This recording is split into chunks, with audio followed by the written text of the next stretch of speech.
Hello everyone, good morning. My name is Mon and welcome back to my another mini vlog. তো দেখো, আজ সকাল সকালই আমার এতখানি রক্ত নিয়ে চলে গেছে, কারণ বেশ কয়েকটা দিন ধরে আমার একটা রিপোর্ট করানো ছিল, যার জন্য ব্লাড লাগতো। কিন্তু সময়ের অভাবে আমি আর ব্লাডটা দিতেও যেতে পারছিলাম না, সাথে আমাদের রিপোর্টটা করাতেও অনেকটা ডিলে হয়ে যাচ্ছিল। তো আমরা ডক্টরকে কল করে জিজ্ঞাসা করি যে বাড়ি থেকে কি কেউ ব্লাডটা নিয়ে যেতে পারবে রিপোর্ট করানোর জন্য। তো ওনারা বলেন যে হ্যাঁ, আমাদের হোম সার্ভিসেরও ব্যবস্থা আছে। তো সেই মতোই আমি আজকে সকাল সকাল ব্লাডটা দিয়ে দিয়েছিলাম। আর আমি এতটাই ছটফটে আর খুটখুটে মেয়ে যে কিছুক্ষণের মধ্যে ওই টেপটাকেও আমি তুলে ফেলেছি। মানে তোমরা জাস্ট ভাবতে পারছো যে কতটা পরিমাণে অশান্তকর মেয়ে হলে এই জিনিসগুলো করতে পারে।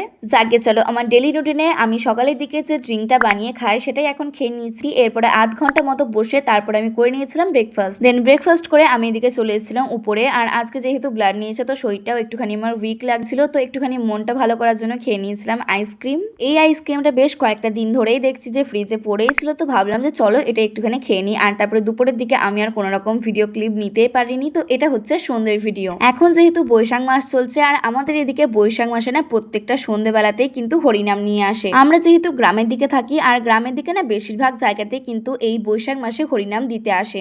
যাকে এদিকে আমাদের মুচিও তো এখন অল্প অল্প হাঁটতে শিখেছে, সাথে ভীষণ পরিমাণে দুষ্টু হয়েছে, সবাইকে মেরে পুরো একাকার কাণ্ড করে দিচ্ছে। তো সবাই মিলে বেশ অনেকক্ষণ ধরেই বাইরে ছিলাম। আর তারপরে বাড়িতে এসে দেখি মা আজকে বানিয়েছে আলু কাবলি। আমার দেখা দেখি বেশ অনেকগুলো রেসিপি ট্রাই করার চেষ্টা করছে, দেখেও কিন্তু অনেকটা পরিমাণে ভালো লাগছে। তো ডিনার করে চলো এখন যাই ঘুমাতে।